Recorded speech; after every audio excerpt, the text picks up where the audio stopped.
whothatdaily.com. That's right, the whothatdaily.com. Your one-stop shop for everything New Orleans Saints, New Orleans Pelicans, LSU Tigers, even the top flight boxing news. So if you're a Who Dat and you're looking for a place to stay up on your team, whothatdaily.com is your site. The whothatdaily.com for the sport Who Dat in all of us.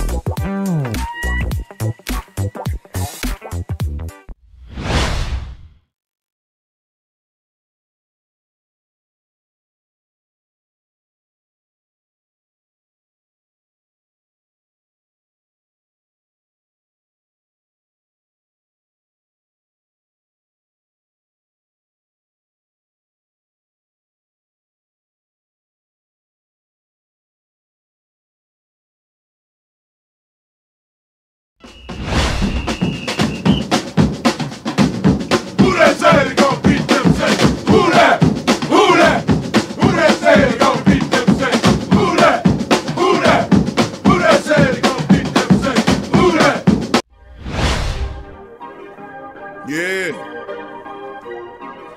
Well, all right. Like you always say, welcome, welcome, welcome. Number one sports talking indeed. We ain't like the Falcons, we won't blow the lead. Look, all we talk is who that, who got cut and who back. Rookies in the vets, players you should look at. It's the sports coma, you don't wanna miss it. Got the pre-game, party, post-game statistics. Get a visit from Sway, maybe DC or 5. It's the hottest thing smoking, Big Q and the guys. Go to YouTube Live, make sure you subscribe. Interviews inside the Saints locker room high. Talk to Drew, Jordan, Zach, Peyton, New Orleans, Who Dat Nation. Best believe when I say we bleed gold and black. Ain't a miracle or rivalry could ever hold us back. No, Beastquake, Bounty Gate, let the truth be told. It's the sports coma, all we know is say Super Bowl. Yeah. You're listening to the Sports Coma with Big Q and the guys on the PRO Media Network. Who Dat to the black and gold family, man. We're in this thing, Sports Coma. TSC Russell Wilson trade rumor said a Seahawks QB opening plan for the Saints. Much love to the great Saint think tank. I appreciate y'all being in the live stream with me on this episode of the Coma, man. I won't hold you guys for very long in this piece. I appreciate each and every last one of y'all representing and being in the building, baby. What's happening? What's popping? What's really good? So much love to the fam. And like I've been saying for some time now, welcome, welcome, welcome. You're now rocking with the Sports Coma with Big Q and the guys, where we have intense, entertaining, educating, and enlightening sport talk from your favorite sports family. I'm Big Q. I'm in the building. Much love to the great Saint think tank. I salute you. Much love to the black and gold nation, baby. Much love. I appreciate y'all being in this live stream with me. And we got a few pieces that we're going to go over, a couple of articles that we're going to go over with Black and Gold's news topics as well. So big ups to the rest of the family members. I appreciate y'all all for being up in the building. Much love to the family members as we get going in this sucker. So please feel free to hit upon the like button. Hit the like button and share the show on your social media feed. And also, if you're not a subscriber, feel free to hit the subscribe button, baby. So much love to you guys. I appreciate you being in the live stream. Much love to all the fams. Jerry Paul Jr., who that to you, pick it and flick it, baby. Who that to you, Brian Pearson. Who that to you, Brian asking the question. He says, let me see if I can get that. Yeah, Brian's asking the question. Do you really think we want Russell Wilson with only 5 games left or 6 games left? When nah, it won't be for this year. The trade deadline is passed. This is a future move that they're anticipating. He's on the list with several other teams. We'll cover that, but that's not something that's going to happen this year. That's past the point. And of course, with 6 games left, and we might get Jameis Winston back. But listen, I think a lot of that, the Saints like Jameis Winston. Coach Payton's spoken about bringing Jameis Winston back prior to the injury. And I think the Saints get Jameis at a discount, to be honest with you, fam, because of the injury. So it's a good, and if it's any good thing to be mentioned about the Jameis Winston tragedy, his injury, is the fact that the Saints can get him back on a cheaper deal based upon that injury. And of course, he'll rehab here with the Saints, spending some time here with the guys. And of course, you have to learn how to walk on that thing, run on that thing, and eventually get back to where he needs to be full time to be a starter for the team next year, but you never can tell, and you always keep all of your options open. You know what I'm saying? But yes, anything is in play, man. I think if Russell Wilson, and there was ramblings about Russell Wilson and the Saints early this year, before ultimately Seattle kind of calmed him down and he stayed a bit. But yes, indeed, he would be someone interesting to be here in the black and gold building. It's just a lot of people, including myself, see it as a bit of difficulty even seeing such a thing happen. Like a lot of people believe that his favorite outside the building could be possibly a Denver, but it's all speculation. We'll go over the article and talk about it. Big ups to the rest of the fam. Appreciate y'all being in here. No, not this season, bro. Not this season. Pick it, flick it. Chris, what's up, fam? Who that to you? Rocky McDowell, what's going on, fam? Who that to you? Good to see you as well. Kevin Conley, Trey Joseph, what's happening, baby? Much love to the entire family members for being in the building. DLP is in the building as well. Who that to you? Lori, what's up, Queen? Who that to you? Live, love. I always see them mess that up. Live, laugh, and love. I love it. All right. I don't know what it is.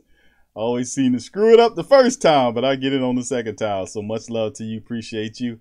Who that to you? Rocky. Who that to you? Derek White. Daniel Burton. Who that to you, fam? Appreciate you as well. Big ups to Uncle Paulie and the rest of the fam. Is Poppy. What's happening, fam? Chevy. What's up, fam? Who that to you as well? Slade. Who that to you? Jeffrey. Who that to you? Ramsey. Who that to you? What's up, Hoodie? Who that to you as well, fam? So big ups to the rest of the fam. Thank y'all for being here. I won't be here long, fam. I know. Live, laugh, and love. I know. She got the emoji like this. Oh, yeah, I know. Oh, man. Oh, I'm so sorry. I apologize. All right. What's up, Mose? Who that to you, fam? Appreciate you. Ant-Man, what's up, baby? Who that to you as well? Appreciate you. So with that being said, fam, we're going to cover a few. What's up, John? Who that to you? So, Colorado, how you doing, fam? Much love to you. CT Crusher, what's up, my brother? Good. My day was good, and it's getting better as the weekend is here. All right, hope you had a pretty good week and day as well, Colorado. Appreciate you. Dr. Key, what's up, Dr. Key? Who that to you, man? Yeah, no, that's right. I can't stay up long, fam. I guess me. I'm not gonna treat you like the minister and tell you, hey, man, family, I ain't gonna keep y'all long. And then 3 hours damn later, no, we can't. I'm keep it real. All right, what's going on, fam? Swift 1418 says bring Jameis back and need to be with Quan Alexander's entire rehab. Okay, thank you for saying that. Chris, what's up, fam? Pretty good, fam. I hope you had a pretty good Thanksgiving as well, my friend. Appreciate you. And much love to the fam. So please feel free, fam, to hit the like button.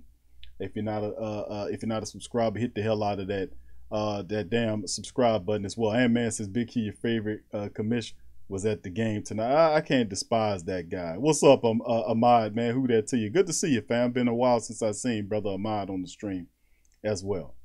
All right, so yeah, commission. Yeah, that's the chump scumbag Goodell. Is a you know how I feel about him. He's a piece of garbage, and he gets booed everywhere. So it's not just the Who Dat Nation that don't like his smelly ass. It's the rest of them too. A lot of people don't like him. He gets booed, but the NFL, what do? Do they get rid of him and say, "Nah, we got to find somebody we like"? No, they said they keep him because they make money with him. Despite the fact, and it used to be some years ago where that mattered, whether or not the family base that's supporting your league, that used to mean something. It don't mean a damn thing no more. Boy, the world has taken a turn, hasn't it? They done moved that Overton windows quite a bit. Incrementally, they moving very fast nowadays, I tell you the truth. Clean Hand says Marcus Mariota could be a cheap free agent to target. Thank you. All right, Gabriel Thomas, who that to you? All right, big ups to you. What's up, Charles? Who that to you, fam? Appreciate you.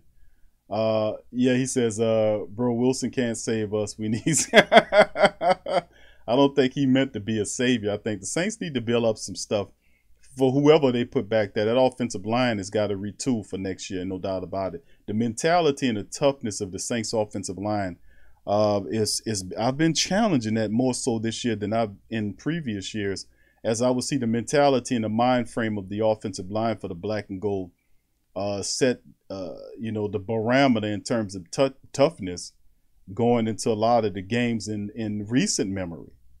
But as of this year, several different games of that I'm noticing, where's the toughness, the tenacity, and the emotional energy of the Saints O-line? Where was it? And it takes attitude to run the football. This is something, because you have to have a confident, not borderline arrogant, but you have a tough, confident mentality to effectively run the football in the NFL. And that's just not in the NFL, in college, period. Because it's really just a battle of wills. And whoever has the strongest will win. That's the neutral aspect of the field that the referees can't do a damn thing about.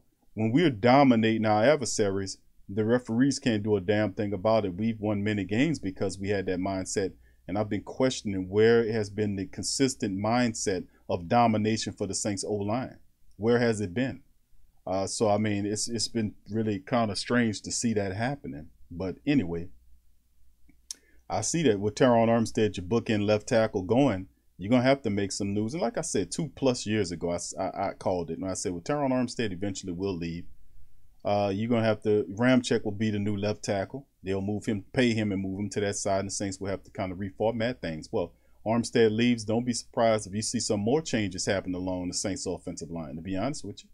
And don't be surprised if Coach Payton reaches in the draft and finds a player or two to help him on that said offensive line, because he understands the importance of having a very good offensive line, because it helps sets up everything. And of course, Coach Payton likes mobile offensive linemen because he likes running screens. You need big guys that can get out and move and get in front of athletic linebackers, not only defensive linemen, but athletic linebackers and safeties to set up screens so they can have success. That's a big part of it too. So don't be surprised if Coach Payton reaches in the draft for an offensive lineman again, because he does understand that importance. All right, big ups to the fam as well. Derek White says Robert Kraft have to boo him to get him out of the door. Yeah, Philip Williams, what's up, fam? So I know it's about the Saints, but rest in peace, Demaryius Thomas, former receiver from the Bronx. I was not aware that Demaryius Thomas passed away, fam. I was not aware of that. Thank you for saying that. What did he pass away from, Philip? Put that in. I was not aware of that.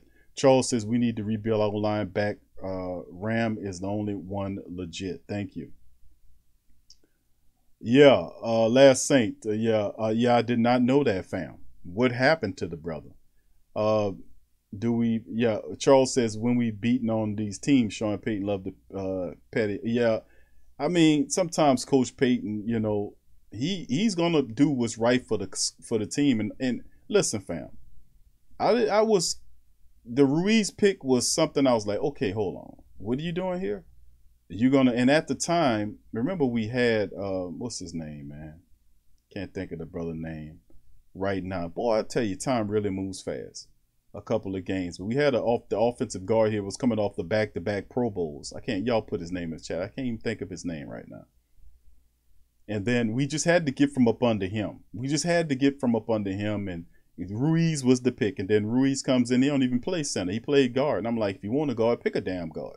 You can't take everybody and change it from one thing to the other and have success. It don't work like that. Sometimes you're going to have to actually take a player that played guard in college and see if he fits your scheme and get him to play that. Not try to get him to play multiple things. Sometimes then, of course, it became, oh, I want to see what Eric McCoy can do. What the hell here? Why? No, it wasn't McCoy, Uncle Paulie. It was the brother before we got McCoy. It was Watford. There you go. Yeah, was it Watford, Roderick? It wasn't Eric McCoy. It was prior to McCoy. It was Warford. There you go. Warford was the guy I'm thinking. Not Grubbs. Derek, you went back too far. No, you got it right. It's Warford. You remember Warford? Yeah, remember Warford? See how fast most people forgot Warford?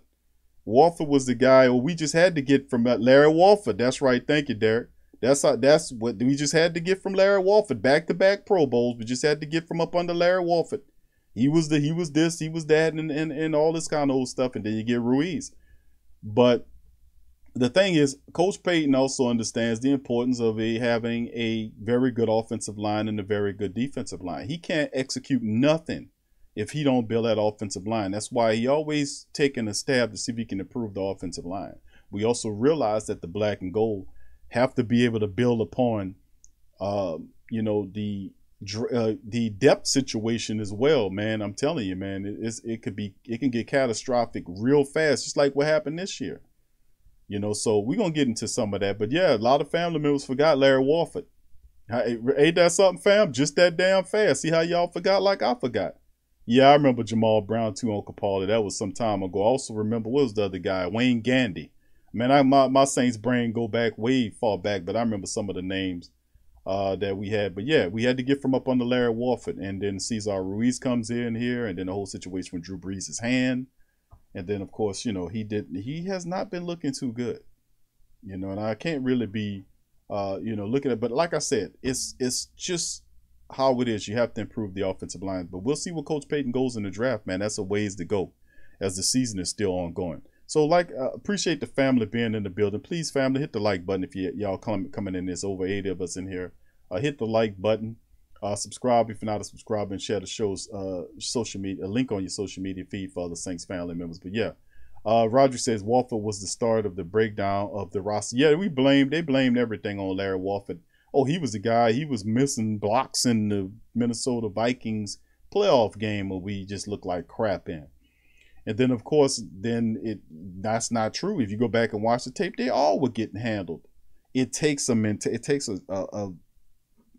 real not a mean attitude, but a confident and thorough attitude to dominate on the line of scrimmage. Because you're going against guys, you got to push them guys out of the way, and you got to be able to you got to be successful at that level first before any success is going to happen in the passing or the running attack.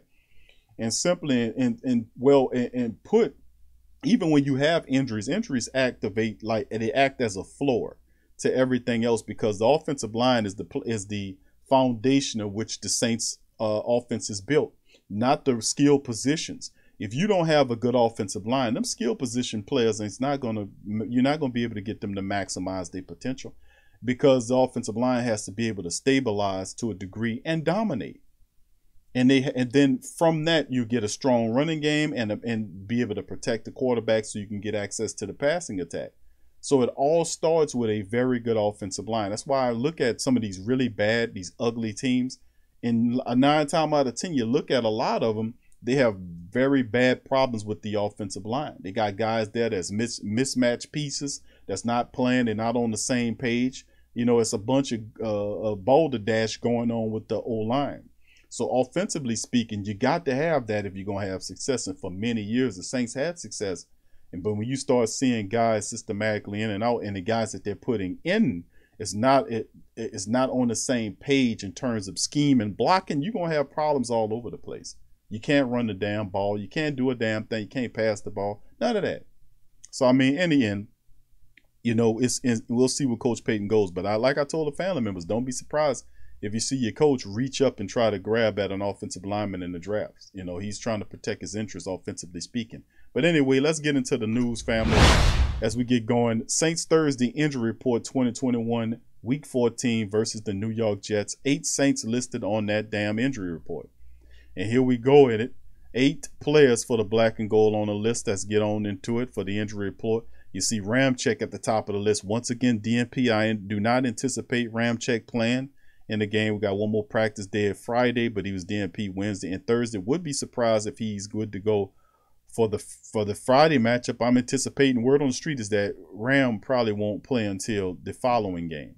P. Werner was DNP with an elbow, which means you might get a Zach Bowen sighting as a linebacker in the Saints defense. Marcus Davenport was limited in action for both days, Wednesday and Thursday. Teron Armstead was limited with that knee. Remember, it was a knee and shoulder issue. Now it's just knee. Caden Ellis had hamstring problems. He was limited. Kamara fully practiced, which is good news for Alvin Kamara after several weeks of missed football. Taysom Hill fully practiced, dealing with the right finger situation. And LaJordan Humphrey was limited with hamstring issues. It just don't get any easier for the Saints wide receiver core. Remember, the Saints put in the street Kenny Stills, and ultimately they did bring Kevin White back. We covered that. And of course, we heard the word about Easop Winston having an opportunity. We'd love to see Quan Baker. And the reason why you'll start seeing guys like that is because those guys been sitting on the practice squad. We also, with Jordan ailing from LaJordan Humphrey, ailing with a hamstring issue. Remember, we also lose Deontay Harris to suspension for the next 3 contests. So, yes, the Saints wide receiver room is definitely having a difficult time, to say the least, man, with everything that's going on, injuries and otherwise. All right, the Jets, what they looking like? Sheldon Rankins was limited on Thursday. He wants to play against the Saints, get a little revenge. But cornerback Michael Carter, running back and former Falcon Devin Coleman, DNP'd. Tardif, the offensive lineman, is also DNP'd. So those guys DNP. Elijah Moore, the former Ole Miss wide receivers, DNP. Ryan Griffin, the tight end, limited. CJ Mosley is one of their good linebackers, was limited with a back issue as well. The tight end Westco was DNP'd. Myers was limited.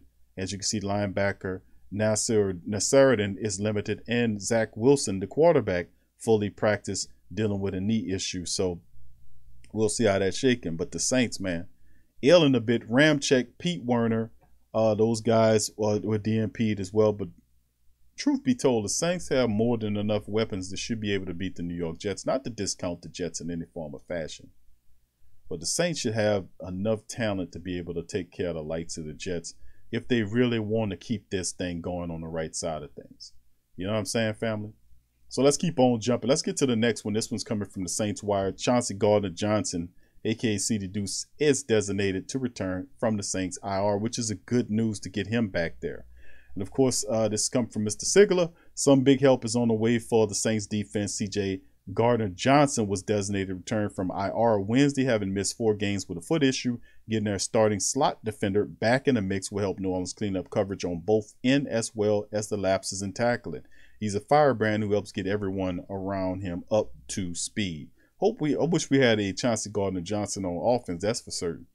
This move opens a 3-week window in which Gardner-Johnson may return to practice, but hopefully he'll be able to suit up in the game sooner than that. The Saints need all the help they can get to cut their losing skid at 5 games in this week's road matchup, with the Jets have all the hallmarks of a trap game. New Orleans needs play a mistake-free football game, and I don't think that will happen. Chauncey Gardner-Johnson could help with that, but this is far from a sure thing. The Saints have been in this spot before, having designated Pro Bowler Will Lutz to return from a groin injury, only see his condition worsen and require season-ending second stint on the reserve list. Now, superstar wide receiver Michael Thomas suffered a similar setback with his ankle injury, ultimately ending his year on physically unable to perform list. Hopefully things are better for Chauncey Gardner-Johnson. And yes, this is a bit of good news for the Saints to be able to actually get Chauncey Gardner-Johnson back in the defense, because we need all of the healthy starters that we can get moving forward in the pivotal time. Saints are 5-7, have to handle each game as a game each week, 1 game at a time. Pretty much is how the mantra has to be. 1 damn game at a time. So let's get into the Saints sign a pair of free agent offensive linemen to the practice squad. Okay, let's get over that. New Orleans Saints reinforced the offensive line this week by signing a couple of veteran free agents to the practice squad, which followed an early reunion with wide receiver Kevin White. Come on, man. Back with this dude. Here's the state of the Pelicans practice squad after new additions and what you need to know about each player. Now, number 1, Mr. James Carpenter, a veteran. 32 is an 11-year veteran with 127 games behind him, having entered the league as a first-round draft pick by the Seahawks back in 2011. He initially started at left tackle, his college position at Alabama, before converting to a guard, where he's remained most of his career. He joined the Jets in 2015 and spent the 2021 season with the Falcons, who released him back in March. Carpenter was with the Ravens practice squad for a month during the season, but only his snaps came on special teams in Week 10's appearance. So we got that veteran, 11-year veteran James Carpenter to lean on off the bench for offensive line injury issues. Gerald Hawkins is another guy. Hawkins, 28, has only appeared in 19 NFL games since being drafted by the Steelers out of LSU in the 4th round of the 2016 NFL draft. He struggled with injuries early in his career and was traded to the Tampa Bay Buccaneers in 2019, but didn't last. He had a brief stint on the Texas practice squad last year and then returned, in 2020, and then returned to Pittsburgh, but he never played more than 15 snaps in the game. His last action in the NFL was a training camp audition with the Patriots this summer, so not much going on with Mr. Hawkins. And there he is, Kevin White. Look at him dropping the ball on the picture right there. White, 29, is back in the mix after the Saints released struggling backup Kenny Stills. How you release Kenny Stills but don't release? Well, you release Kevin White, then bring him back. Even though Kenny Stills was playing pathetically, but he wasn't playing as bad as White was playing. At least he caught more than one pass. I don't know what it is with this. We can't get rid of this dude. Sean Payton won't get this damn dude up. Keep bringing this goddamn guy back. Yeah, I don't get it. White didn't fare much better in his first stop with New Orleans, which featured a series of drop passes, missed opportunities, but the Saints must have felt he was their best available option. Could you believe that crap? Given the thin pickings and free agency. Yeah, you got thin pickings, but there's no way in the world you put Kenny Stills, as bad as he looked, on the street and say, well, Kevin White, are you kidding me? Kevin White can't help himself right now. How is he supposed to help the Saints? The son bitch can't catch. I mean, come on, man. Next on the list, linebacker Sharif Finch. Most people probably don't realize we got a linebacker we picked up from the Jets there. And this has happened about maybe a week or so ago. Finch, 26, was a standout on special team with the Jets and has been around the league with several different teams. He could be called up by the Saints if the hamstring injury that Caden Ellis suffered 2 weeks ago persists. Offensive lineman Forrest Lamp, who we picked up a couple of weeks ago, is another guy with plenty of experience. We thought that if something was happening, the Saints would probably roll to him. Lamp, 27, was a former second-round draft pick by the Chargers and started a couple seasons for them. Though early in his career, injury stunted his development. He's been elevated to the active roster for one game already with New Orleans, but didn't get on the field. Running back Josh Adams, another guy, 25-year-old, was signed to replace veteran backup Lamar Miller on the practice squad. He hasn't been called up for a game, but could get his shot if Ingram misses more time on the C-19 list. We'll see. He is a very big back that runs angrily. Chase Hansen is also on the practice squad. You know who Chase Hansen is, mostly used in special teams capacity. Wide receiver, they call him a running back, but he does, I've seen him, they listen to him as a wide receiver as well. Malcolm Perry. Perry, 24, played quarterback, slot receiver at the U.S. Naval Academy, and focused on playing receiver full-time with the Dolphins and New England Patriots prior to landing in New Orleans, where he's officially listed as a running back. But he's wearing the number 87, which is a wide receiver number. It's unclear what exactly the Saints have planned for him, but his past usage suggests he could be a fun-sized Taysom Hill. We'll see. Quan Baker is another guy, 7th-round draft pick the Saints picked up this year, but hasn't got in the game, even with the receiver core, failing to show much competence throughout the rookie season. Maybe he gets a look with Harris suspended the next 3 games, but it doesn't feel likely. It's amazing. You know, let's see what the kid can do. And, of course, Ethan Wolf, the big tight end, special teams project tight end there, who is mostly a blocking tight end. Cornerback Bryce Thompson, 22 years old, undrafted rookie out of the University of Tennessee, on the practice squad. Dylan Mabin, another 24-year-old cornerback that's listed on the practice squad. Jordan Miller, another guy. Kavari Russell is back on there. So a lot of defensive guys. And, of course, you see Aesop Winston is there as well. Winston, 24, second-year pro to Washington State, already got into the game early this season with Deontay Harris, missed time with an injury, probably the next man up on the punt and kick returns, with Harris suspended a few weeks. But maybe Winston's time on the practice squad opens the door for targets in the passing game. That's pretty much why they're looking at Aesop Winston, because of his special team acumen and the fact that he is very fast. So you got him, you got Quan Baker, guys that can actually kind of stretch out a bit. I would love to have seen Quan Baker get some action. Perhaps we will. Hopefully they do not activate Kevin White as opposed to some of these other guys with higher ceilings. But Kevin White is not one of those veteran wide receivers that you look at and say to yourself, you know what, man, Kevin White's a guy that's been here, done that, such, and he gets out there and he can help school somebody. Nah, Kevin White can't do a damn thing for nobody. I'm just sorry, man. I can't understand why this goddamn guy is on this team. I really don't. All right, let's get into the next one from NOLA.com. Ty Montgomery lands on the C-19 list, 3rd Saint player to have run in with the C stuff, you know. So this seems to be a running theme for the black and gold. New Orleans Saints are officially dealing with another C-19 outbreak as receiver Ty Montgomery became the 3rd Saints player this week to be placed on the C-19 list. The other 2 players who have landed on the list this week was Cam and Mark. That's the last thing we need, was that.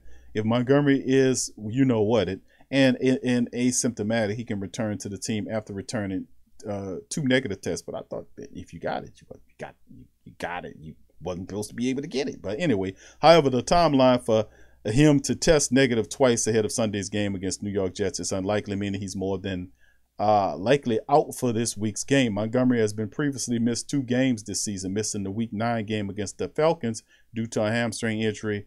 And, of course, the game against the Eagles, he sustained an open fracture to his pinky finger, and that was ugly. So, I mean, with all that being said, if Montgomery can't play, that leaves just 3 active roster receivers available Sunday. That's Callaway, Smith, and LaJordan Humphrey, who I just told you is dealing with hamstring issues as well. Harris is suspended for 3 games. Saints waive Kenny Stills, and guess what? Don't worry about none of that, because you know what? You got help coming in the wide receiver coach. It's Kevin White. Montgomery has also been the Saints' number 2 running back in case of emergency, filling in whenever Kamara or Ingram have been unavailable. With both Ingram and Montgomery on the C19 list, the available active roster running backs for this week are Kamara, Tony Jones Jr., which is a good. We talked about that on the Pro Shot radio show yesterday about Tony Jones Jr., how Kamara and Tony Jones look good, and then Dwayne Washington is still there, and of course Adam Prentice is there. So the Saints can dig into the depth chart and see if they can use any of those guys there. Now, Montgomery is also one of the Saints' backup return specialists, and with Harris out, leaves Kamara and Callaway as 2 of the potential options there. Not really. Easop Winston could be used upon there in the kick return game. So not only is Saints dealing with injuries, but they're dealing with C19. They're dealing with all kinds of stuff right now. That's just really right now ravaging the team. And it will be interesting to see if the Saints can beat the C19, if they can beat the injuries and get a win against the Jets. That's what makes the NFL, playing for the NFL, so difficult, because you have to overcome so many adversities and still be successful. And that's what it comes down to. The best people with the best mentality, the best movements, making the correct choice, and having some fortune on their side will help as well, to be able to move around and get past this stuff in a time when you know you need to. So we're at a very difficult juncture of time right now. Can the black and gold overcome these great difficulties to have greater success later? We shall see. A lot of people say, no, it's over with. I disagree. As long as there's still football to be played, they're not mathematically they're not eliminated yet. Let's just keep seeing what they have. And of course, the show's top article that we talked about, the show's named after Russell Wilson trade rumors. Seahawks QB open to playing for the Saints, Giants, Broncos there as well. So let's get into it for Timothy Rapp, who broke it down. Seattle Seahawks quarterback Russell Wilson reportedly would consider waiving his no-trade clause after the 2020 season for the Giants, Saints, or Broncos, and that's according to sports writer Jordan Schultz. 3 teams that he's open to being traded to: the Broncos, and we're hearing that the Broncos might be the guys that's leading it, but we'll see. Previous reports that indicated that the Eagles may also be a possibility to Wilson if Seahawks relent and trade him to the offseason. There were rumors dating to last season when Wilson wanted to be traded, though the quarterback himself denied them in June. And he said, quote, "There was a lot of people, there was a whole thing saying I requested a trade. That's just not true. I didn't request a trade. Everything kind of started from there. Obviously, tons of teams were calling, and I think that that reality was I didn't want to go anywhere else. I want to play in Seattle, but if I had to go somewhere, these are the teams I would go to or consider. At the end of the day, I have no trade clause, right?" And that's what he was saying. But with the Seahawks limping at 4-8 record this season, and a playoffs likely out of reach, whispers of Wilson's desire to play elsewhere have cropped up again. The 33-year-old has had his own struggles this season, throwing just 2,042 yards, 14 touchdowns, and 4 interceptions, while completing a 67.2% of his passes in 9 games. He's a 3-6 record as a team starter. Pretty bad for Russell's standards, but part of the dip in his play is likely due to his injured finger, of course, and that cost him 3 games and 5 contests. Before the injury, he threw for 10 touchdowns and just 1 interception. In those games since, however, he's thrown just 4 scores and 3 picks. That has led questions about whether Wilson perhaps returned too soon. Now, regardless, it's been a rough season in Seattle, and continued rumors of Wilson's potential future departure won't make things easier for him moving forward. So once again, this is something that was listed in trade rumors, that the 3 teams that he's interested in: Giants, Saints, and the Broncos. And of course, we know the situation with the Broncos. We know the situation with the Giants. And we know the situation with the Saints, with Jameis injured right now. And of course, a lot of this, I don't think a lot of this the Saints like Jameis Winston, but the question is, do they come back with Jameis? I think you give Jameis a chance. That's my thing. But we'll see where the Saints go with this, because you got to look at it. They'll according to recent reports that we covered, like on the pro show yesterday, TSC Pro Radio. Please feel free to listen to the show yesterday, fam. We did it on Pro Radio, and we've been having Pro Radio for years. But you can feel free to go back and listen to it. You can also subscribe to Pro Radio over there. All of our shows are also on full audio podcast format. So just a little information right there in the description section. You can have a link that'll take you to Pro Radio so you can subscribe. But anyway, this kind of, just be ready for this, family, going forward, because with Jameis hurt, there are going to be a lot of rumors that swirl around the Saints QB position. And also, depending on where the Saints finish the season at, will also, put more pressure on them to improve certain position groups. It depends on where the Saints finish at the end of the season. And of course, that pressure would be put on, like, if the Saints fall short. Not saying they will, but if they do, then that puts a lot of pressure on the QB position. Whether the Saints want to go after an established quarterback, and they'll have a few of them out there, and there are different levels of tiers to quarterback, or the question then becomes, does Jameis, who's now unrestricted, do the Saints stay with him? Which they, in my opinion, I think he would get a cheaper contract, because you ain't going to bank out and you're injured.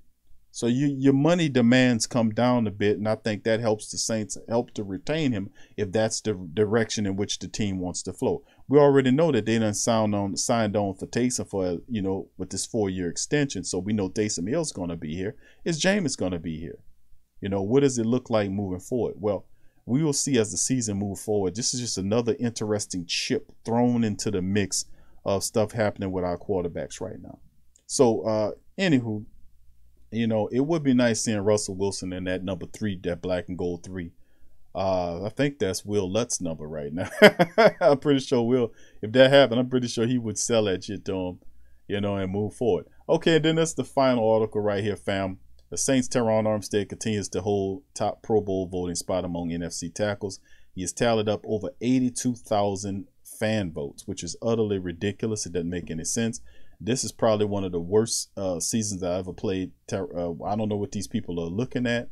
They need their head examined. But the Saints' Terron Armstead continues to hold the top spot among NFC tackles in the third returns of Pro Bowl voting released on Twitter. Armstead has tallied over 82,000 thing. And like family members say, yeah, it done got to the point where this is utterly ridiculous, man. It's utterly ridiculous. Now, I don't have nothing against Armstead. I love Armstead. Terron Armstead is one of my favorite Saints players. He's a super nice dude. He's awesome and cool. But really, keeping it real, man. You, Brother Terron, know, like I know, that he's not deserving of no Pro Bowl spot. He has not played up to his great, illustrious ways of playing. He hasn't.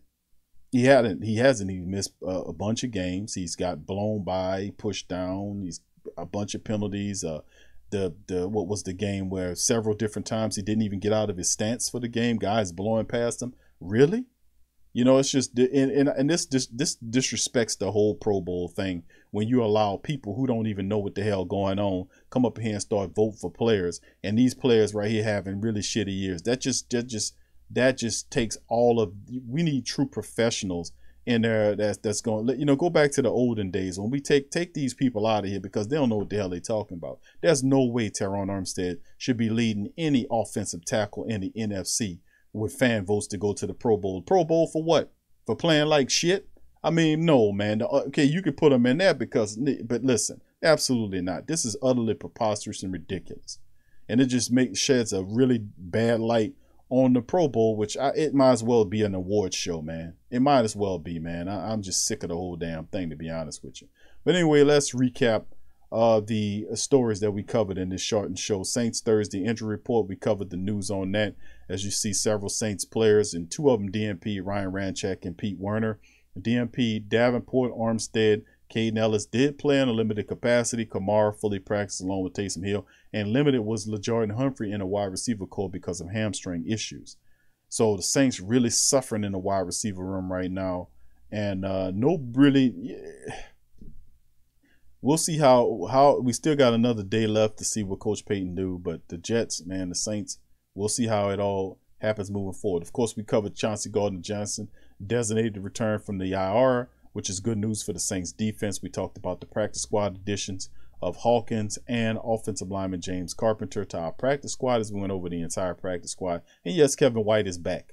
And of course, we talked about Ty Montgomery land on the C-19 list along with Cam Jordan and Mark Ingram, which C-19 is not getting into the picture with the Saints, and it's becoming pretty difficult to deal with. Of course, this jokey story about brother Tyrone is leading the tackles in the NFC with Pro Bowl bids. How? And of course, we talked about the Russell Wilson story as well. I don't know why it's not showing up, but yeah, we talked about the Russell Wilson story as well. Is he looking for? He has 3 teams, which are the Broncos and Saints and Giants, as potential landing spots for him in 2022. So we'll see if that works for him coming into this thing, but we'll see. The Saints wide receiver quarterback position could be very intriguing. They did bring Taysom Hill back, but we know Taysom is not coming back as a full-time quarterback. Taysom is a utility player, not a full-time quarterback. We've seen this before.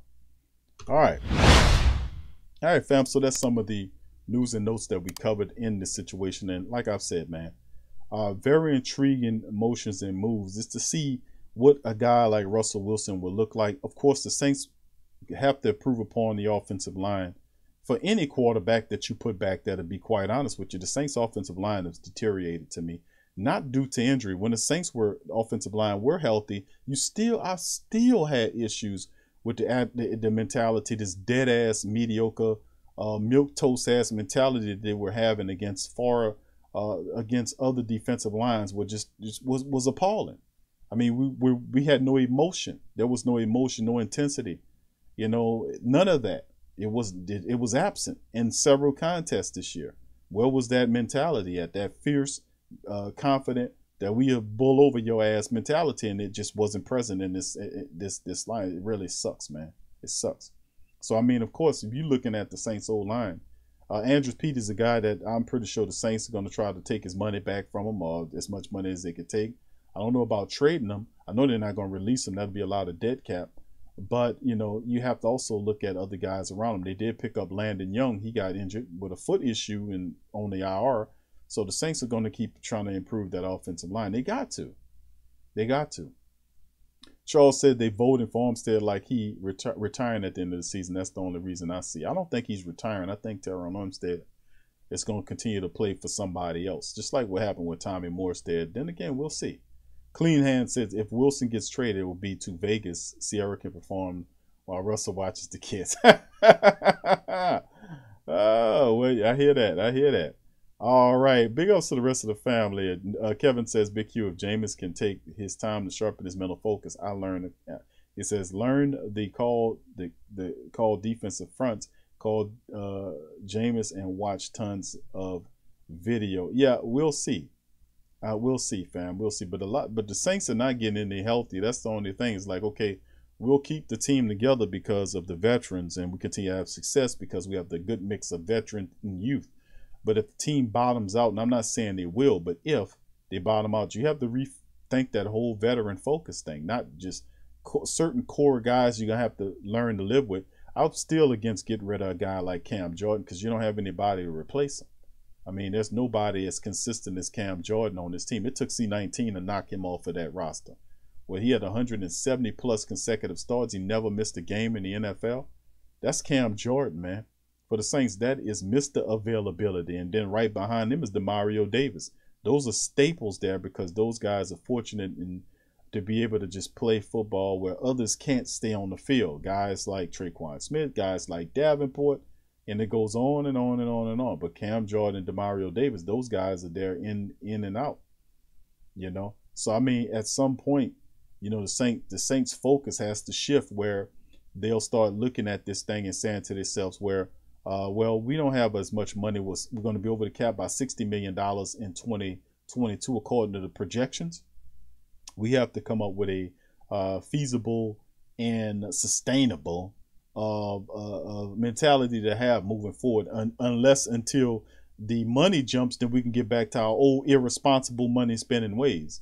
So I'm like, okay, now is the time where you can't have that irresponsible money ways. You have to learn how to be smart well, with your picks and your players now, because you never know when another C19 or C21 or C22 might occur where it might force the money down again. So you can't be going out there like you did a year ago when you piled on $100 million worth of contracts and they didn't get your ass into the NFC Championship. What good is that? You know, so I mean, we have to be able to be more responsible with the money. You can't do that in today's economy. That's a dinosaur mentality. That changed really quick. You never know when there'll be another one popping up here. They're already clamoring for it right now. So I mean, if that's the case, then it could do this and it could cause some stuff that you don't want to be. So you have to be smart with that money, not irresponsible like we've been the last several years or so. You know, because that wasn't smart, piling up over $100 million worth of contract. You got to touch every damn contract in the book to get it to come down, man. Come on. We'll see. All right. So with that being said, fam, Youngblood said, BQ, why don't you think Coach Payton won't give Quan Baker? I don't know what that is. I don't know why he won't give Quan Baker the shot. Quan Baker has the size, he has the speed, and he can help out. And the bigger question is, to be honest with you, Youngblood, is why the hell Payton holding on to Kevin White? That's the big question. My question, if you want to ask a wide receiver question, why the hell is he holding on to Kevin White like that? You mean to tell me you're going to put Kenny Stills in the street, but you ain't going to put Kevin White in the street? Well, he did Q several times, but the problem is he keep bringing them back. So my question is, Youngbloods, is about Quan Baker is the reason why, to be honest with you, the reason why Quan Baker probably not going to get a shot is because Kevin White's there. Kevin White will get a shot before Quan Baker. The problem is Kevin White has gotten shots, and only thing Kevin White need to get is in the cannon and be shot the hell up out of here. Shoot his ass right toward the airport onto a plane so he can get the hell out of here, man. Get him on up out of here. But Payton keep playing around with these damn people. I don't understand. I can't tell you nothing more than that, fam. I don't know. Doesn't make a little bit of sense to me for that man to still be on his team. And he had one catch, but you're going to fire Kenny Stills, but don't fire him permanently, not fire him and bring him back to the practice squad, because obviously he needs more than practice. He needs to get the hell out of here. That's what he needs to do. But anyway, Ernest says Ruiz is playing. Yeah, they are, and he's playing out of position, man. And we said that before. You drafted a center, not a guard. And the mentality is sometimes we got to understand you can't switch everybody to another position, and they learn it. Sometimes that don't work. You know, sometimes you make things complicated on those young players than what it's supposed to be. And I'm not saying that he can't learn another position, but his first position is the same. He's a first-round draft pick center, and you got him playing guard because we want to see what Eric McCoy can do. I promise you, Eric McCoy goes to that guard position. He turns into an all-pro. Eric McCoy should be the guard, and Ruiz should be the center because I have no problems. Ruiz will never be a great guard. He never will be. That's not what if you wanted a guard, draft the guard. Stop doing this when you drafting these players and then shifting them to something else when those guys, they got guys already there that's better than whatever he is. Just go get the damn guard if you want one. And then the forethought, where's the forethought after you do it? Well, let me see what this guy, you had 2 years of watching what the man could do for you wasted the pick. You could have used that pick somewhere else that could have helped the team this year. So, I mean, it's like, okay, you get a little too cocky and arrogant with these picks, and it's showing on the back end now that you wish you would have different players because the positions that you ate up on is positions where you should have been drafted from the past. But then people will say, well, hindsight is 2020, Q. We did hindsight 2020. You can go back 2 years ago or a year or two and listen to these shows and hear I'm saying the same shit I'm saying now then. Same shit. Because the thing is, you can't always take a guy and turn him into something else. It don't happen all the time. It does not happen all the time. It doesn't. Daniel says, I agree with you, man. We need vets. And Jamal says, let Zach Bourne pass rush. I agree. If Cam's not going to be there, then Pete Werner's out, so Zach Bourne might have to play in the 4-3 defense whenever the few times that they run it. But the reality is, Zach Bourne should be in there pass rushing, man. I mean, he really should. When you're dealing with as much adversity in terms of the injury situation that the Saints are dealing with defensively and offensive speaking, you got to be able to take players like a Zach Bourne who his best attributes is getting to the quarterback. You're not using him in the way you drafted him. The only reason you know about Zach Barnes is because he was rushing the passer for Wisconsin. And he had double-digit sacks. And you're like, I like this guy. But you don't use him in none of the ways that they used him in to bring success. Not once again. I'm not saying that he can't learn the linebacker position, but utilize him at the strength that you found him on. So, I mean, this is the type of stuff you need to go back to when we having these injuries, when we having these issues. We got to. It's crazy. Yeah, I know Chris says Kevin White sucks, but yet how does Coach Payton not know that? How does Coach Payton not know that Kevin White sucks? He must. Well, he's seen Kenny Stills stinking it up out there. Kenny Stills dropping balls and shit, hitting them in his hand, off his hand, and then the guy catching them with toe tapping and shit. I mean, come on, man. He threw another one, went right through his hands. Oh, you can't catch the ball. You got to go. But Kevin White, who caught one pass here, it's pathetic, and it's a joke. It's a joke. He can't catch the ball, man. That's the problem. We don't need wide receivers on this team that can't catch the ball. We don't need them. Get your ass up out of here. Kevin says, man, Baker going to have to walk in the Sean Payton office. Nah, he ain't going to do that. Kevin White, if the thing is, it's a shame. But if you really look right now, the Saints right now are in terrible straits as far as the wide receivers are concerned. Why? Because like we saying, Deontay, and this is not nothing a secret. We were saying this since the year started when we knew Deontay Harris was going to serve some time. The question is when. It was supposed to be week 1, 2, and 3, but the case was still going on, and the NFL can't rule on it until it's completed. But we knew once it was over with that he was going to lose some time. Then when it came down to it, it says at least 3 games. He appealed it and was able to play for 2. Then Roger Goodell, the judge, jury, executioner, kicked out the appeal like we knew he was, and then suspended him for the last 3 games. But you had plenty of time. You got a lot more out of Deontay Harris than we originally thought that he would serve that early on. But you knew he was going to miss time. At least 2, and then it came out 3 games. You knew he was going to miss time. But the idea is being prepared for it. Kevin White does not deserve to be on this team. Kenny Stills underperformed. He's gone. I understand that. But it doesn't make any sense for Kevin White to do worse than Kenny Stills and still have a position. When you need young, impactful players at the position, in which Coach Payton had several opportunities to land OBJ. He had opportunities. If he didn't want to give up the capital, how about Darius Slayton from the Giants? And reports came out about that. We covered that as well. Never materialized. So now you believe in the wide receiver core, which is nothing wrong with that. But now that your wide receiver core is banged up, including LaJarn Humphrey dealing with hamstring issues now. Ty Montgomery is out with C-19, so you can't put him back and forth there. And now it's all going to be on the shoulders of Taysom Hill, mixed with Traquan Smith, mixed with Callaway, who Callaway is a good young wide receiver, but he does not have the know-how to be able to add deception in his route running, if you know what I mean. Breaking it and digging into routes before you're making the cut, pretending you're going to cut this way, then cut that way. There's no deception. A cornerback, watch him and just everything. He just, it's like he's a roadmap. The guy got the GPS in front of him watching. He going everywhere. There's no trickery at all to him. And that's the thing about great route runners. You don't know what they're going to do. And then a guy just watching him. He just watching he just turns and the guy's on his hip. No, man. No, you don't just run and then dig and then run into the route and the guy's on your hip and he's standing there waiting for you to make the cut. No, throw a little elbow out there. Put a little push on it without extending your hands. And that's stuff that he going to have to learn by watching film, man. He going to have to learn how to get those guys off of him. And like we said, Michael Thomas is not the fastest man in the world, but Michael Thomas know how to get your ass off of him within 5 yards so he can be able to have a player catch it. He double team most of the time. How you double teaming a man that ain't running that fast like that? Because he knows how to get into a route and seamlessly get into a route, dig in, and he had a lot of deception in his route running. That's what make a good wide receiver even better, is the fact that he knows how to incorporate deception in his route running. Deception meaning fakes and hints, like you going to the right, but really you cutting left.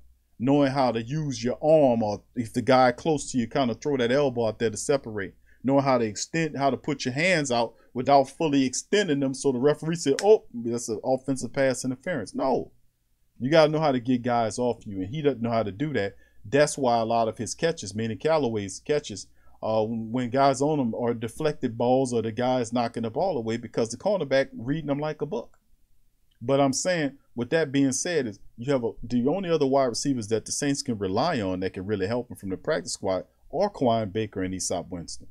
They got this kid, this Perry guy. We just covered the practice squad, and Perry's there as well, but he don't know nearly enough about the offense of the Saints right now. These other guys been here since preseason.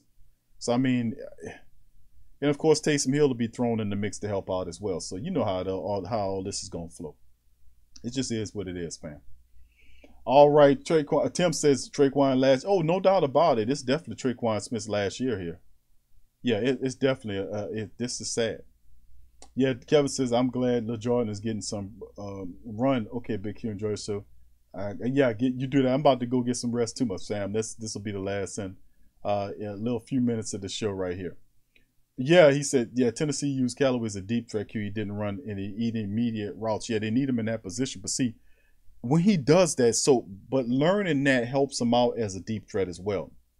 It does. Because, and we said this about Callaway. We scouted Callaway, GM Kev. You and I know that. We did shows on Callaway.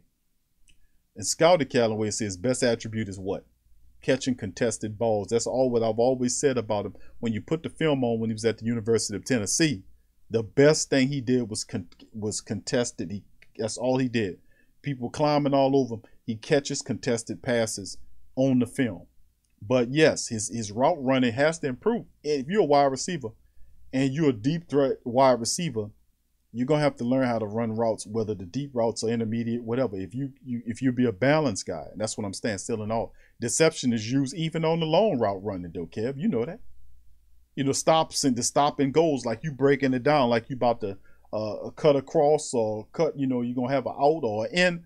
You know, you running and then you break it down and you got to go right. Then the cornerback just stop and then you just start running before he stop and you shoot past him for either. Deception in route running is everywhere, not just in intermediate or short or intermediate, for long too. It is. So, I mean, it's just he has to incorporate that into his game, man, because it'll give him the cushion that he needs. Because most of the people he's not going to be able to run past. Daniel said a vet quarterback can scan that field and see where an open teammate is and get the ball to the receiver. Yeah, he can get the ball to the receiver if he got time. The offensive line buying him time. Yeah, he can throw it down there to him. He can throw it to him. You know, and the guy just has to, it's two things have to happen. He got to have the time to scan the field. And then the next thing is he got to find the wide receiver, and the wide receiver got to make the grab. So your veteran wide receivers can get the ball to him, but hell, how are you going to get the ball to the man if the cornerback all over his ass? I mean, like what Kenny Stills. How was he supposed? Now, Kenny Stills should have caught that ball that hit him right in his hands twice. A couple of those, he was up there in no man's territory. Guys climbing already all around him. There was another guy, he threw it, and I remember one time, Simeon 2 games ago threw the ball in the quadruple.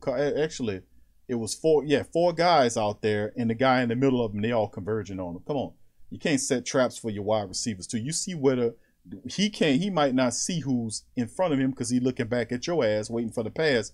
But the quarterback sees who's out there ahead of him. You can't send your man on a suicide mission, throw him the ball before he could turn around, the safety on him. I mean, it's ways to place the ball. Like, you can't set traps for your wide receivers. Sometimes you got to know where to place the ball. Placement is a big part of that thing. But people can't, like I said, wide receivers, like a Marquez Callaway, these young guys got to learn how to add deception in their route running. That's what make Mike Thomas as good as he is. Mike Thomas ain't running past nobody. Mike Thomas is fooling people on his route run. He breaking down. People trying to jam him. And he removing their hands off of him in one fluid motion as he gets to the area of the field so he can catch the ball. So it's like they call him slant man, slant guard, whatever. The bottom line is you can't stop him even if you double or triple team him. Now, that's what I'm saying. You got to be able to fool guys sometimes so you can be able to have easier routes. So look what happened with Stephon Diggs and Lattimore. Remember what the hell happened right there? Stephon Diggs didn't point. He didn't say nothing. He used straight footwork and beat the piss out of Marshawn Lattimore, had him tripping and falling. That's what I'm talking about. Footwork, that mean a hell of a lot, man. He just was kicking his feet, and then next thing he fooled the hell out of him. And I said, you know what? That play right there, Every last one of these young wide receivers need to understand that's what great footwork do to you. You are in control of the motion. The cornerback don't know nothing about what you're gonna do unless you told him to play the series before. I'm about to come out here and do this play, and he knows where you're going. But prior to that, none of them don't know where you're going until you run and they'll follow you. But the reality is, if you have some deception, that's what I'm saying. They don't know where you're going. They try to shadow you, but if you think I'm going here and I'm coming back here, then I got an advantage. They have the advantage the whole way, but it's all about how you can fool them. Deion Sanders said it best. He said receivers, he said the way he was so good at covering wide receivers. Y'all remember what he said? Deion Sanders said that a wide receiver would move all kind of body parts to try to trick you off the route. But what's one thing they can't fool them is the hips. Well, guess what? A lot of people don't come from the Deion Sanders school of thinking. They don't. Even guys that come from the same school as Deion Sanders don't come from Deion Sanders thinking. You know what I'm saying? You know, they be fooled by everything, you know. So I mean, but they just got to improve. But like I said, I'm proud. I like our young wide receivers. We just got to get better. They got to study film on other wide receivers and how they gain separation. Some guys run past guys, somebody stops. Some guys are deceptive. Some guys got that stop and go thing down where they can stop on a dime, then pick it up again. You know, that's a part of the game. You got to figure out where you are and what's comfortable for you and how you need to work that thing so you can have success. Because you're going to have to need some separation. I'm telling you, you're going to have to gain something so you can make easier catches. And, of course, a quarterback's going to have to help these wide receivers out with ball placement. So this is true. All right, 504 say, who that Q? I'm late, my brother, but I see you speaking. Yeah, it's common sense to me, fam. Appreciate you being here, man. All right. Yeah, and Eugene said this is all Sean Payton's fault. He should have drafted a receiver. Nah, listen.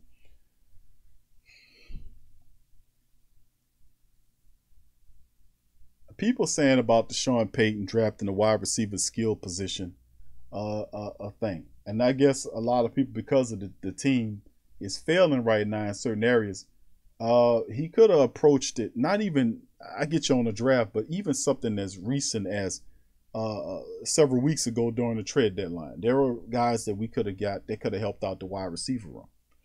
Or there were guys that you could have picked up in free agency that came in and giving you a veteran spark. They had several names that were available, you know. But the thing that makes it uber really bad is the Kevin White thing. It just makes it all smell and look bad. You know what I'm saying? There's no rationale for why he keeps going back to Kevin White and the man not doing nothing. You get rid of Kenny Stills, you get rid of this guy. And like the kickers, you cut the kickers, you know, the kickers miss extra points, the kickers miss kicks, and you get cut. Kenny Stills in the game, he dropped a couple of passes that he wasn't supposed to drop. He gets cut. But Kevin White is trash. He garbage. But it makes no sense to still be tampering around with Kevin White. Right now, this late in the season, you're 5-7. You need help at the wide receiver position. Kevin White ain't it. He ain't. He ain't it. He's not it. He's not what's happening. He's not what's popping. He's not what you need. He sucks. He stinks. And if Kevin White is anything, you put you put SH in front of the it, and that's what he is. No doubt about it. Because he smells. He stinks. Damon said, Q, all I'm saying is the NFL isn't that good this year. You know, their team in the NFL is scary at all, but the Saints can somehow still fall in the playoffs. I mean, anything's possible, but my approach is let's just take care of one game at a time. You know, right now, currently, if the Saints keep playing the way they were playing the last several weeks, they're not going to win any games. They're not going nowhere. They can't beat anybody playing like that. You're not. You know, you're not. If you turn the ball over 4 interceptions a game, you ain't going to beat nobody, right? That's irresponsible bullshit football. And I've said it before. You're not going to beat any damn body with that. So they have to stop turning the ball over. They got to get back to being smart with the football. And by all means, they got to protect the quarterback better, and they got to open up lanes for the running backs to run. We got to get back to running the ball. It's as simple as that. If we can't run the ball, we will not have success throwing the ball. You won't. Because the goal of your opponent is to turn you into a passing team. So that Trevor Siemian or Taysom Hill, whoever it is, The more times they put the ball in the air, it hastens or ups the ability that they'll get an interception. So their whole goal is to take you and turn you into a passing team. That's what it is. They do not want you to run because they know once you start running, then you will balance an offense and you'll have rhythm and they can't stop you. So their goal is to stop you from running the ball. That's the thing that's out on the Saints right now. That's what the report is. Stop the Saints from running the ball. You lose. They can't beat you passing. They can't beat you passing. Stop them from running the ball. And as long as teams know that, and the Saints have a gutless offensive line that don't want to do nothing, the guys don't know where they want to be. They late to the screens. They late to something. You're not going to win any football games if you can't get the line stable and start running the football. Bottom line, you got to get back to running the football. There is no success without the Saints consistently running the football. Because if you got Trevor Siemian or Taysom Hill throwing the ball in there, you're going to give them interceptions. Because that's just not what it is. You got to get back to running the football. Saints can't do that. Saints ain't gonna win that many games. Then they'll go into the off season, looking at the offensive line, and say, "My goodness, why can we not run the line?" You take a look at your offensive line. Your offensive line lost their balls, they lost their guts, they lost their heart, and somewhere along the line, you're gonna have to find a mean collection of players to put there to start opening up lanes for your running attack. If you cannot run the ball, there is no success for you anywhere. If you can't beat the Jets, you can't beat nobody. The mark is to turn the Saints into a rushing team, or a passing team. That's what it is. They're not afraid of you passing the ball anymore. Drew's not back there. Jameis is not back there. You got a third-string quarterback in Trevor Siemian if they go to him, and I'm thinking they probably will, because Taysom Hill having issues gripping the ball, even though they might be shooting it up with industrial strength painkiller to his finger on his throwing hand. Is still not a good idea to use a quarterback that has a bum finger on his throwing hand as the quarterback to try to win you a game. Come on, man. Come on now, man. Come on with it. Anyway, listen, I'm going to end it on that, man, because I'm not trying to keep this shit going because I start talking to be 2 hours. But anyway, listen, I appreciate you guys for being in the building for us on this show. I appreciate you. Sorry I'm coming at you guys a little later than what I want to, but hey, listen, late is better than nothing. We will return tomorrow with some more TSC. Will be the preview show of the Jets and the Saints. We'll try to open up the line of communications tomorrow. We also have the Pelican post-game report that will be working on tomorrow. We'll have a recap of the Pelicans and the Pistons. That'll be in the Smoothie King Center tomorrow. We also have, prior to that, hopefully we can get the show started early on, so I can monitor the stream and also do the Saints show for a couple hours, and then that'll be it. But yes, we'll be back around that time. We'll do it all again, family. We'll talk about it. We'll cover the final Friday report on them. But listen, if the Saints don't run the ball against the Jets, if they can't establish the run against the Jets, it's gonna be hellfire. The offensive line has got to gather. They got to get it back. They got to get that that anger, that upsetness, that pride, that whatever you want to call it. They got to get it back because they've lost that. They've lost that. They have lost that will to run the football, and then everybody's taking advantage of them and running one app. They all running the same script, one behind the other. When it was with Atlanta, they all mimicking it. Then Tennessee took what Atlanta did and started mimicking it. The same shit. It's the same thing, all in reverse over the last 5 games of losing. They all copying the same script all over again, and you can't win, and you're going to have to beat them at that game. You're going to have to stop, let them know that, listen, we're going to run the ball, and ain't a damn thing you can do about it. This is how we going to do it. We know this your building, but we're going to make your building our building. But even though this is your building, you don't control this field yet. This line of scrimmage is controlled by the New Orleans Saints. We're going to run this ball wherever and whenever we want to on you, and you ain't going to do nothing about it. That has to be the mentality. That has to be the mentality. And if that's not, you ain't going to have no success. Not no steady success. You can't put it all on the back of the defense to save you out of something. Man, no, the offense has got to take care of things and handle business. Defense give them plenty of opportunities. The Saints going to have to gather and get some balls and some spine and some attitude and learn how to run the ball aggressively and take that mentality back. Until they do that, it's going to be a long season for the black and gold. They already have the game plan is out. That's what they're going to do. We got to take the running attack from the Saints. Well, it worked with the Titans. It worked with the Eagles. It worked with everybody else. We got to be able to take it away and force the running attack to be able to do it. And these Saints put up 150-something yards against the Philadelphia Eagles. But guess what? Most of that was Taysom Hill. Okay? That was Taysom Hill running for 100 yards on top of whatever the Saints running backs were getting. But guess what? The Saints didn't stick to that, did they? They didn't stick to the running attack that gave them success. Had they done that, they probably would have won the contest. But then we were so hell-bent on trying to throw the ball on them plays where we was hitting them with Taysom up the middle when he was just running on them on a tired-ass defense. What they do after that, baby? What they do? Go back-to-back with 2 passing plays that destroyed the momentum of the drive. So at some point, we're going to have to get this stuff figured out. If not, then we're going to be looking forward to another year of ridiculousness. So, I mean, listen, hopefully we can get it on point, man. Rest in peace and Demaryius Thomas. Bad to hear that brother passed away in this house. I didn't even know that, man. I'm sorry to hear that. But anyway, much love to the family. I appreciate y'all, man, for being on the live stream. Please feel free to subscribe if you're not a subscriber. Share the show links on your social media feed. Hit the like button and check out the merch in the description section below. And remember, we'll be back tomorrow, fam, to recap some more news and notes on the show. So thank y'all for joining us. Who that to you, and I'll see y'all later. Peace. Yeah.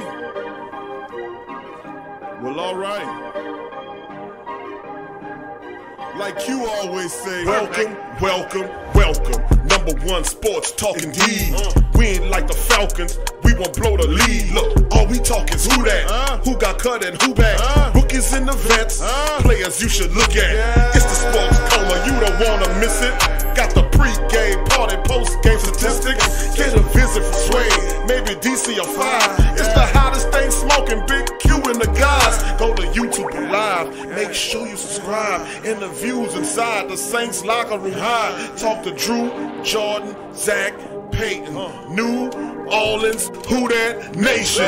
Best believe when I say we bleed gold and black. Ain't a miracle or rivalry could ever hold us back. No, Beastquake, Bounty Gate, let the truth be told. It's the sports coma, all we know is Saints Super Bowl. Yeah. You're listening to the Sports Coma with Big Q and the guys on the PRO Media Network.